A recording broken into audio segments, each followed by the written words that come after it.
Casino here in Hollywood, Florida. At this time, we present the big boys of boxing in a heavyweight attraction brought to you by Warriors Boxing Promotions and Cedric Kushner Promotions in association with the Seminole Tribe of Florida and the Seminole Hard Rock Hotel and Casino, Hollywood, Florida, as sponsored by friendsand.com. Judging at ringside for this bout, we have Fred Flutie, Bill Ray, and Rick Bays. And our third man of the ring, the referee in charge, is former world champion James Waring. All right, fans, here we go with a heavyweight special attraction scheduled for 10 rounds of boxing. Introducing to you first on my left, he is fighting out of the red corner, wearing white trunks with black trim, hailing from Roanoke, Virginia. He weighed in at 223 pounds. His record stands at 34 wins, 8 losses, with 28 big wins coming by way of knockout. Please welcome Stephen the Storm Panell. And his opponent across the ring, he is ready to go on my right, fighting out of the blue corner in this 10-round attraction.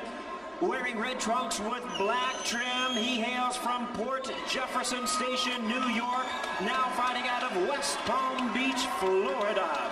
He weighed in at 277 pounds with a record of 31 wins, 5 losses, and 3 draws. He has 19 wins coming by way of knockout. Introducing Jameel Big Time Mccline. Once again, our three in charge, James Waring, now to give instructions. 10 rounds of action scheduled. Get that water up from right there, okay? Get the water up. Okay, guys, right here is low, right here is low. Any questions here? Any questions here? Touch gloves, guys, back up. Good job.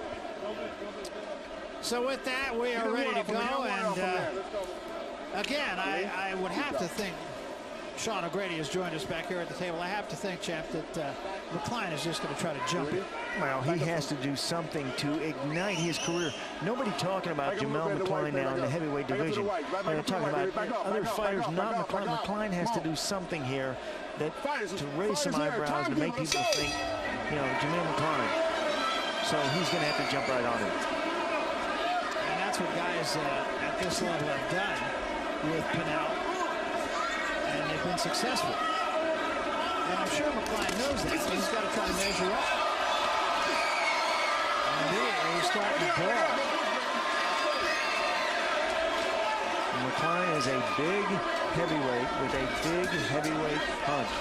Panell slipped the right hand in early, and this is a mugging. No mugging. There's no mugging in boxing. You mug for the camera, but not for your opponent.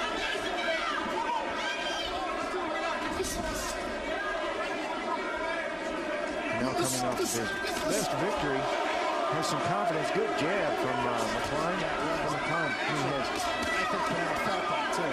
Yeah, I know. Jameel has an outstanding jab, 82-inch reach. Reach halfway across the ring. Good stiff jab from Jameel. You really have to get up for fights like this against Mccline. Mccline's been fighting at the top level of opposition. Now, all of a sudden, he's fighting a guy with a 34-8 record. He really has to concentrate, really has to focus, get a little bit scared in there. Well, and people are going to look at the fact that Panell lost the Rainbow, lost the Francois Berto, lost the Eddie Mahone, lost the Fitchko, lost the Hasim Rockline, and lost all of them in 3 rounds or less. Breaking, guys. Step back, let's go. But all of them really good fighters. Oh, yes. But I'm sure McCline.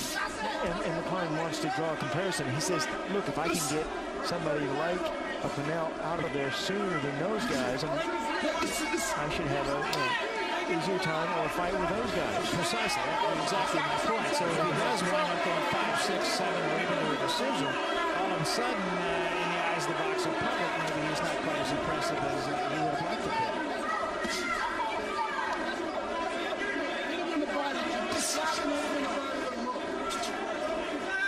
That is extremely important. You know, fights of this nature sometimes are more important and harder than the really big fights. In the big fights, you know everything about your opponent. In this fight, Jameel Mccline knows very little about Steve Panell. And Panell, awkward little tall guy. He's got the jab going. He knows enough to have a good right hand. He's gained some confidence coming off that win in his last fight. He could be difficult to beat. Good right hand from Panell. Oh, good, right. Left hand behind it, Panell's down.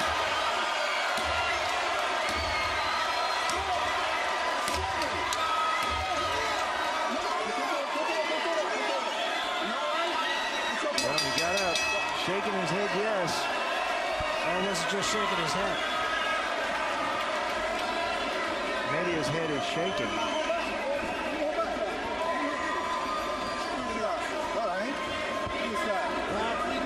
Looking in the corner. I'm not sure that's the first round that his handlers would have liked to have seen him fight. David Tua, what do you think? You knocked down the first round. Jameel on track? I believe so. Certainly, he's establishing a lot of body punches, trying to close the distance with his jab. And I believe that's opening up, you know, these head shots. Well, you saw the big left hook as the punch that did the damage.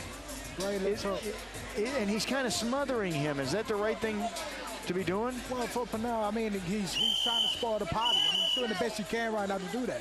Are you surprised that Mccline started so late in the round? Exactly, yeah. I think he's going to bring it on a little bit quicker in the next round. But let me ask you, David, I mean, were you Panell, why would you want to brawl with the brawl? Well, exactly. I mean, if I was Panell, I'd probably just stick and move.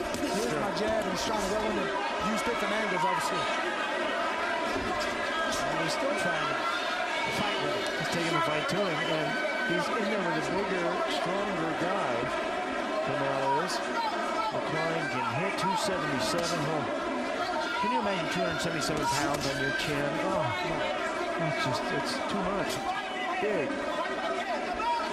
So I would think that he'd slip around, he'd use the jab, he'd move his head, he'd zip and zag, and especially for a few rounds. Let Jameel get some of that 277-pound weight on his hips, on his feet for a few rounds. That's what David Tua and I were talking about when we were backstage. That's a lot of weight. Let him store for a few rounds. See what he's got after that. Stop. Hey, guys, come on, guys. Watch your elbow.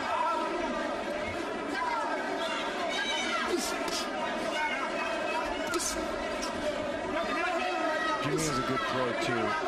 He starts off slowly at the first part of the round. Then he picks it up. He brings it in. He ends the round with a statement.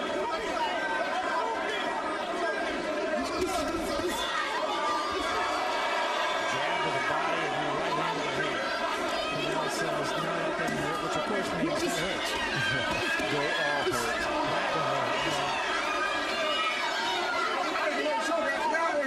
It hurts tomorrow. Break it up. Let's go.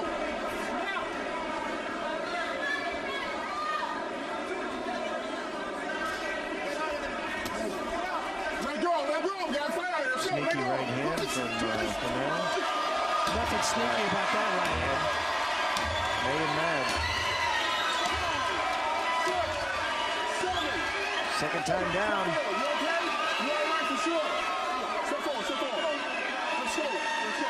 Panell trying to make a case for a punch behind the head, but Panell just seems to be right in Mccline's wheelhouse here. You know, this is why fight plans are so important in boxing. You fight it, your lifeblood. There's a way to beat everybody out there. The real magic of boxing is to know, figure that out. Well, that's what we were saying about Easton in the last fight. At least he had an idea. Panell, to me, just is walking right into a lion's cage. I'm telling you, improv in boxing does not work. That's right. You better know exactly, specifically what you're going to do every second of every minute of every round. Steve Panell does not know that. Slugging low. A right hand for Panell. I think there was part slip involved there, but it knocked him backward. Maybe he's making a liar out of me, David. Slug with a slugger. Well, I tell you, that's, even if it's a slip or whatever, somehow that's probably giving Panell some type of encouragement to come back in the first round. A little bit of confidence. Especially when you get somebody coming in like Mccline all over you. Mccline just walking right through Panell. And here's a look, David. The big hooks are what's doing the damage. Yeah. And then a right to the top of the head. That was a nice chop right hand there. Chop, that was like a karate chop. Chopped him, the chopping right hand on the side of the head, and flaming, but it was hitting the back of the head. He was on his way down by that time. And there was the punch there. A little bit off balance, but it was some punch. And Steve Panell should get credit for that. That was a punch. Let go, stop. Back up, guys, back up, please. Back up, please. Let's go. Some off balance from Mccline, but hey, it scored. It was effective. Panell is going after Mccline here. And Panell comes on the first part of the round. By the third minute of this round, he's starting to look for the air, the oxygen tank. But so is Mccline. Mccline's breathing through his mouth right now. But I mean, I would think the strategy would be, and I'm not trying to second guess, maybe I am trying to second guess, I don't know. Take him into deep water, go 5-6 rounds, then try to stay close. And that's what Mccline has done in the past. And that was a huge right hand. Sure was. Panell fights back. It's been a problem. It's been a knock on big time Mccline.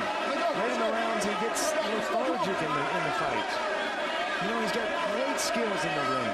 He doesn't use them for the full 3 minutes. I talked about Panell coming in with a fight plan. Having a fight plan for Mccline. I mean, you know what you got in front of you. You better know. He knows you. Whoops.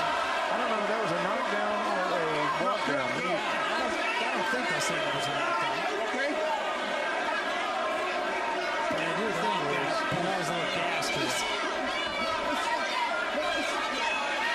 Panell's got some skills, too. It's a shame somebody can't work with him. He's got punches. He's trying in there. He's got heart. He's brave. Well, he beats all these guys until he gets to the David Tour level, or to the level he's at right now. That's where fight plan is. It's the heart blood of any big fighter. You gotta have a plan. You really see the fatigue manifest on the face of Mccline. Look at that, his mouth open. He's humping and pumping. Doesn't matter. Yeah, it doesn't matter. It doesn't matter in this fight. The overall picture, it does matter. That's it. That's all. It was only a question of time. Sure. Jameel Mccline, I suppose you could say, did what he needed to do against an outclassed opponent. Well, David, what do you think? Do you think that Mccline puts fear in any of the heavyweights for this, or what does he do in a fight like this?